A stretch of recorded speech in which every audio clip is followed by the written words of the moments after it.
നമ്മുടെ മാവേലിക്കരയെക്കുറിച്ച് സംസാരിക്കുകയാണെങ്കിൽ യാതൊരുവിധ വികസന പ്രവർത്തനങ്ങളും നടക്കാത്ത ഒരു മണ്ഡലമാണെന്ന് എനിക്ക് പ്രത്യേകം പറയാനുണ്ട്. വികസനത്തിൽ നമ്മുടെ മാവേലിക്കര KSRTC ബസ് സ്റ്റാൻഡ് എത്രയോ കാലങ്ങളായിട്ട് അത് യാതൊരുവിധ വികസനങ്ങളും ഇല്ലാതെ പൊളിച്ച് ഇപ്പോഴും തറഭൂമിയായിട്ടാണ് ഇപ്പോഴും അത് കിടക്കുന്നത്. നമുക്കിവിടെ ഇത്രയും കാലം രണ്ട് ഭരണക്കാർ, ഇടതുപക്ഷമായാലും വലതുപക്ഷമായാലും രണ്ട് ഭരണക്കാരും മാറിയും തിരിഞ്ഞും ഭരിച്ചിട്ടും നമുക്ക് മാവേലിക്കരയ്ക്ക് വേണ്ടത്ര വികസനങ്ങളോ മറ്റു പ്രവർത്തനങ്ങളോ ഒന്നും ഇവിടെ ഇതുവരെ കാഴ്ചവെക്കാൻ ഇവിടുത്തെ ഒരു MLAക്കോ ഒരു MP ക്കോ കഴിഞ്ഞിട്ടില്ല. അപ്പോൾ നമ്മളെല്ലാവരും ആഗ്രഹിക്കുന്നത് ഒരു മാറ്റമാണ് ആഗ്രഹിക്കുന്നത്. ഇവിടെ ഞാൻ വടക്കേന്ത്യയിൽ ഇവിടെ ജീവിക്കാൻ വന്നിട്ട്, പക്ഷേ ഇവിടെ ജീവിക്കാൻ സാഹചര്യമില്ല. അല്ല, അത്ര വിലക്കേട് എല്ലാം ഇതുകൊണ്ട് ഇവിടെ ജീവിക്കാൻ ബുദ്ധിമുട്ടായിരിക്കും. ഇവിടെ സെൻട്രൽ ഗവൺമെൻറ് പെട്രോൾ ഡീസലിന് വില കുറയ്ക്കുകയെങ്കിൽ ഇവിടുത്തെ ഗവൺമെൻറ് അത് കൂട്ടും.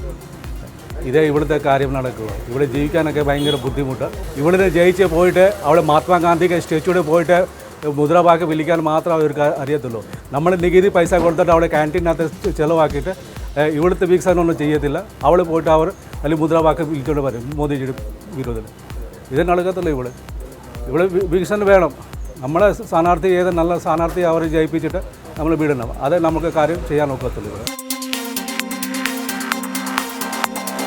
എന്ന് പറഞ്ഞാൽ ഞാനൊരു പച്ചക്കറി കച്ചവടക്കാരനാണ്. അപ്പോൾ നമ്മൾ റൂട്ടിൽ പോകുമ്പോൾ സാധാരണ നേരത്തെ ഒക്കെ പൊയ്ക്കൊണ്ടിരുന്ന സമയത്ത് നമുക്ക് കച്ചവടമൊക്കെ പെട്ടെന്ന് തീരുമെന്ന് പറഞ്ഞാൽ എന്നാലും നമ്മളെ കൊണ്ട് പറ്റുന്ന രീതിയിൽ കാര്യങ്ങളെല്ലാം ചെയ്ത് തീർക്കാൻ പറ്റുമായിരുന്നു. സാധാരണക്കാരാണ് കൂടുതലായിട്ടും സാധനങ്ങൾ വാങ്ങിക്കുന്നത്. ഞാൻ എൻ്റെ ഒരു പേഴ്സണലായിട്ട് എൻ്റെ കച്ചവടം വെച്ചിട്ടുള്ളത് സാധാരണക്കാരാണ് കൂടുതലായിട്ട് സാധനം വാങ്ങിക്കുന്നത്. ഇപ്പോഴെന്ന് വെച്ച് കഴിഞ്ഞാൽ കച്ചവടം പൊതുവേ മടുപ്പാണ്. അതിന് കാരണം സാധാരണക്കാരൻ്റെ കാശില്ല എന്നുള്ളതാണ് എല്ലാവരും പറയുന്ന കാരണം.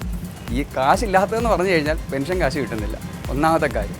പിന്നെ തൊഴിലുറപ്പിൻ്റെ പരിപാടി, തൊഴിലുറപ്പുകാർക്ക് തൊഴിലുറപ്പിൻ്റെ കാശ് കിട്ടുന്നില്ല. ഇങ്ങനെയുള്ള കാര്യങ്ങളൊക്കെ കിട്ടാതിരിക്കുന്നതുകൊണ്ട് അവർക്കുള്ള ബുദ്ധിമുട്ട് സാധാരണക്കാരെ പോലെ ഞങ്ങൾക്കും ഉണ്ടാകുന്നുണ്ട്. എന്താണെന്ന് വെച്ച് കഴിഞ്ഞാൽ ഇവർക്ക് ഈ സാധനങ്ങളൊന്നും പൈസ കിട്ടുന്നില്ല. ഇവർക്ക് പൈസ കിട്ടിയാൽ മാത്രമേ ഞങ്ങളെപ്പോലുള്ളവർക്കും അരി വാങ്ങിക്കാനുള്ള 10 രൂപ കിട്ടത്തുള്ളൂ. അപ്പോൾ അതാണ് ഇപ്പോഴത്തെ ഏറ്റവും വലിയൊരു പ്രശ്നം. അവർ ജീവിക്കണമെന്നുണ്ടെങ്കിൽ അവരുടെ കാശ് കിട്ടിയാലേ ഞങ്ങൾക്കും ജീവിക്കാൻ പറ്റത്തുള്ളൂ. ആര് വന്നെന്ന് പറഞ്ഞാലും ഇതിന് മാറ്റം ഉണ്ടാവണം, അത്രേ ഉള്ളൂ.